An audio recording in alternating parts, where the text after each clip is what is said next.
Number system यानी संख्या प्रणाली। आज हम नंबर सिस्टम के बारे में पढ़ेंगे।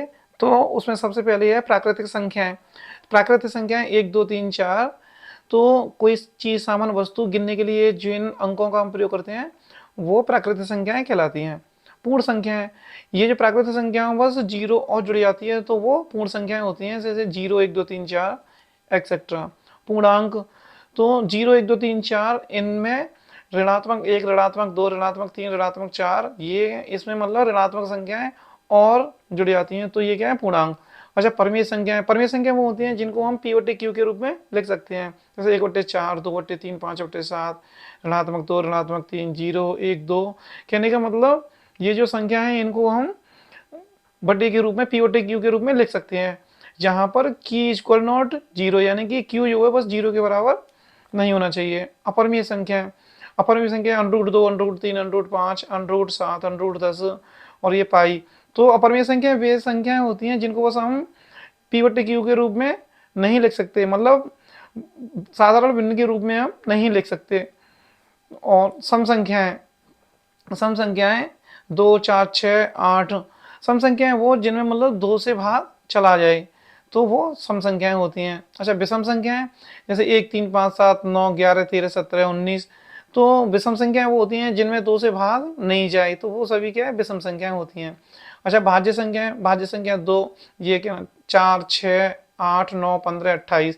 भाज्य संख्या भी होती हैं जिसमें स्वयं एक के अलावा अन्य संख्याओं से अगर भाग चला जाए तो वो भाज्य संख्या है। जैसे अगर, जैसे मान लो 8 है तो इसमें एक से भी चला जाएगा, 2 से, 4 से, 8 से, तो ये क्या है, भाज्य संख्या है। अच्छा, अभाज्य संख्या, ये जो 3 5 7 9, तो ये क्या है, इसमें केवल स्वयं से और एक से भाग जाएगा, जैसे 3 है तो इसमें 3 से जाएगा भाग और एक से जाएगा, तो ये क्या है, अभाज्य संख्या। अच्छा, दो, जो 2 अंक होता है वो अभाज्य संख्या माना जाता है, क्योंकि उस दो जो है कि एक से भाग जाता है दो में और स्वयं से जाता है, तो इसलिए दो भी क्या है, एक अभाज्य संख्या है, तो ये याद रखना। अच्छा, सहभाज्य संख्या 2 और 5, 8 और 9, 9 और 16, 8 15, यानी कि सहभाज्य संख्या इनका जो एचसीएफ होगा वो हमेशा एक ही आएगा। अच्छा, सबसे छोटी पूर्ण संख्या, सबसे छोटी पूर्ण संख्या होती है 0। अच्छा, पूर्ववर्ती संख्या, पूर्ववर्ती संख्या मतलब ठीक पहली की संख्या, यानी कि 10 की कितनी होगी, 9, 20 की कितनी होगी, 19, 25 की 24, यानी कि कहने का मतलब एक घटा दिया जाता है। अच्छा, अनुवर्ती संख्या, अनुवर्ती संख्या मतलब ठीक बाद की संख्या, यानी कि 25 का 26, 30 का 31, यानी कि इसमें एक जोड़ दिया जाता है तो वो क्या होती है, अनुवर्ती संख्या। अच्छा, क्रमागत संख्या, क्रमागत संख्या जो क्रम से दी गई हो, 10 11 12 5 6 7 25 26 27 एक्सेट्रा, मतलब क्रम से दी हुई है, कहने का मतलब है एक क्रम से ही हो।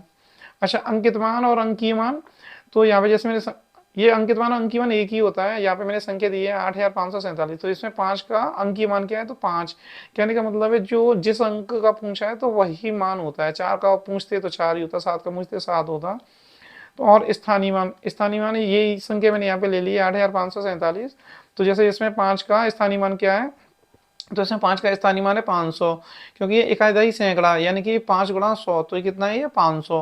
अगर 4 का पूछते तो 4 गुणा 10, क्योंकि इकाई धाई, तो 4 गुणा 10 मतलब 40। 7 का पूछते तो 7 गुणा 1 मतलब इकाई, तो 1। अगर 8 का पूछते तो इकाई धाई सैकड़ा 1000, यानी कि 8 गुणा 1000, तो इसका स्थानीय मान कितना होता है, 8000।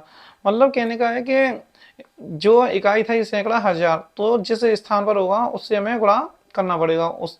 तो अगर फिर भी कोई डाउट हो, समस्या हो, तो कमेंट में बता सकते हैं, तो मैं उसका रिप्लाई दे दूंगा। Okay, thank you.